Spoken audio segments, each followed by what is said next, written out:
जय जगन्नाथ नना ज्योतिष कक्ष को आपण मानक स्वागत। भगवान करंतु समस्ते सुख शांति रहंतु। आसंतु जानिबा 2024 मसीहा तुला बिछा धनु मकर कुंभ मीन राशि राशिफल विषय। प्रथमे जानिबा तुला राशि विषय। विलंब कार्य सिद्धि हेबो, समय भलरे कटिबो, देह ओ मन भल रहिबो, आय मध्यम हेबो, चाकरी रे उदासीन रहिबे, व्यवसाय मांदा होइजिबो, नारी माने लाभवान हेबे, पढ़ापढ़ी रे पिला माने सुफल पाइबे, बंद होइथिबा व्यापार पुणी चालू हेबार संभावना अछि।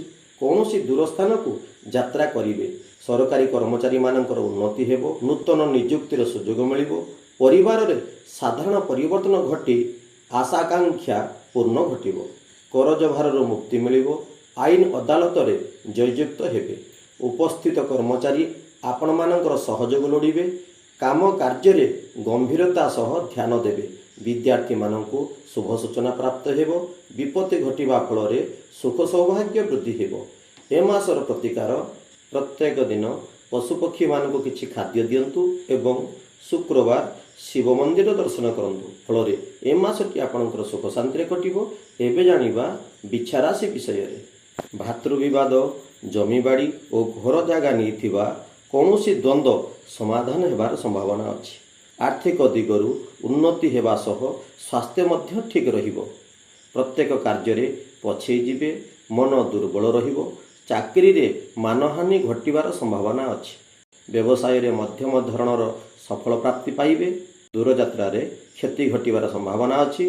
पिला माने पढ़ा पढ़ी रे आगे जिबे, नारी माने क्रोधी हेबा संगे संगे हिंसुक हेबे, निकटस्थ स्थान मानकरे भ्रमण करी बेस आनंद अनुभव करिवे, कर्म क्षेत्र रे स्थानांतर और मतांतर भय दूर रहिबो, चाकरी क्षेत्र रे सफलता मिलिबो, बंधु परिवार ठारू सुख मिलिबो, कम परिश्रम रे आशाजनक फल प्राप्ति हेबो, पारिवारिक जीवन भलरे कटिबो। ए मासर प्रतिकार प्रत्येक मंगलवार हनुमान मंदिर दर्शन करंतु, फल रे ए मासटी आपनकर सुख शांति कटिबो। एबे जानिबा धनुराशि विषय रे। सहकर्मी मानक सह वाद विवादर अवसान घटिबो, स्थान परिवर्तन हेबार संभावना अछि। विभिन्न बाटरे क्षय क्षति कराइबे, मनरे क्रोध बढ़िबो, देह दुर्बल हेबो, आय ठार व्यय बढ़िबो, पारिवारिक अशांति लागि रहिबो, चाकरी क्षेत्र रे विव्रत रहिबे, व्यवसाय रे क्षति घटिबो, नारी माने रोगग्रस्त रहिबे, पिला माने पाठ पढ़ा रे पछै जिबे, टंका पैसा प्रति अत्यंत सतर्क रहिबा को पड़िबो, क्रीड़ा प्रतिद्वंदिता प्रतियोगिता परीक्षा और साक्षात्कार रे कृतकार्य हेबे, पुरातन रोग प्रति सावधान रहिबे, व्यवसाय क्षेत्र रे निजर प्रतिष्ठा सुनाम बढ़िबो। ए मासर प्रतिकार प्रत्येक गुरुवार विष्णु मंदिर दर्शन करंतु एवं प्रत्येक सोमवार शिव मंदिर दर्शन करंतु, हनुमान चालीसा प्रत्येक दिन पाठ करंतु, फल रे ए मासटी आपनकर सुख शांति कटिबो।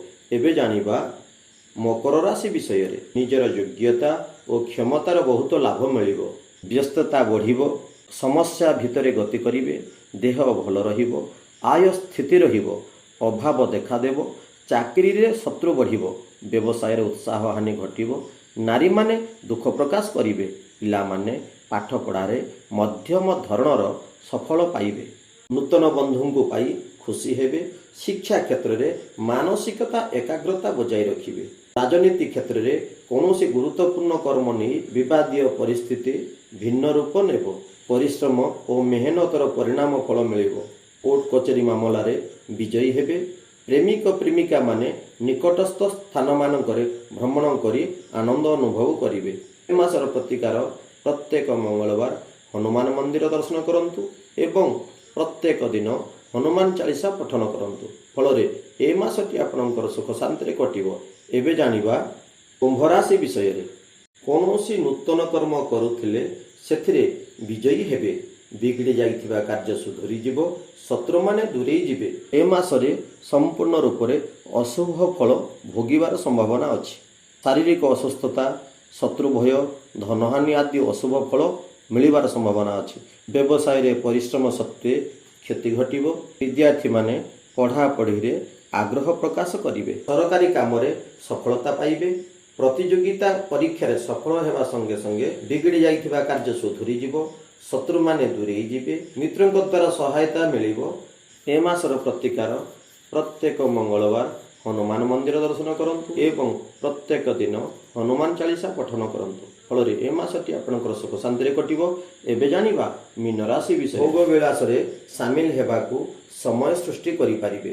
ଋଣ ମୁକ୍ତି ହେବା ପାଇଁ ଯୋଜନା ପ୍ରସ୍ତୁତ କରିବେ। ଗୃହରେ କଲ୍ୟାଣମୂଳକ କାର୍ଯ୍ୟ କରିବେ। ମନ ଦୁର୍ବଳ ହେବ, ଦେହ ଭଲ ରହିବ, ନିଷ୍କ୍ରିୟ ଅନୁଭବ କରିବେ। ବ୍ୟବସାୟରେ ଆୟ ବ୍ୟୟ ସମାନ ରହିବ। ଚାକିରି କ୍ଷେତ୍ରରେ ପ୍ରଶଂସିତ ଅନୁଭବ କରିବେ। ନାରୀମାନେ ଶତ୍ରୁ ପରାଜୟ କରିବେ। ପିଲାମାନେ ପାଠ ପଢ଼ାରେ ଉଚ୍ଚ ଫଳ ପାଇବେ। ପ୍ରତ୍ୟେକ କ୍ଷେତ୍ରରେ ପରିସ୍ଥିତିକୁ ହାଲୁକା କରିବାରେ ସମର୍ଥ ହେବେ। ଅପେକ୍ଷା କରିଥିବା କାର୍ଯ୍ୟଟି ପୂରଣ କରିବା ପାଇଁ ଚେଷ୍ଟା କରିବେ। ଦୁଃଖୀ ଲୋକଙ୍କୁ ସାହାରା ହେବେ। କ୍ରୀଡ଼ା, ପ୍ରତିଦ୍ୱନ୍ଦ୍ୱିତା, ପ୍ରତିଯୋଗିତା, ପରୀକ୍ଷା ଓ ସାକ୍ଷାତକାରରେ କୃତକାର୍ଯ୍ୟ ହେବେ। ଏ ମାସର ପ୍ରତିକାର ପ୍ରତ୍ୟେକ ଗୁରୁବାର 5ଟି ହଳଦିଆ ଫୁଲ ନେଇ ବିଷ୍ଣୁ ମନ୍ଦିର ଦର୍ଶନ କରନ୍ତୁ। ଓମ୍ ନାରାୟଣାୟ ନମଃ 108 ଥର ପ୍ରତ୍ୟେକ ଦିନ ଜପ କରନ୍ତୁ। ଫଳରେ ଏ ମାସଟି ଆପଣଙ୍କର ସୁଖ ଶାନ୍ତିରେ କଟିବ। ଜୟ ଜଗନ୍ନାଥ। ମୋ କଥାଟି ଯଦି ଆପଣମାନଙ୍କୁ ଭଲ ଲାଗିଥିବ ମୋ ଚ୍ୟାନେଲଟିକୁ ଲାଇକ୍ ଏବଂ ସେୟାର କରିବା ପାଇଁ ଭୁଲିବେ ନାହିଁ। ଈଶ୍ୱର ଆପଣଙ୍କୁ ସୁଖ ଶାନ୍ତିରେ ରଖନ୍ତୁ। ଜୟ ଜଗନ୍ନାଥ।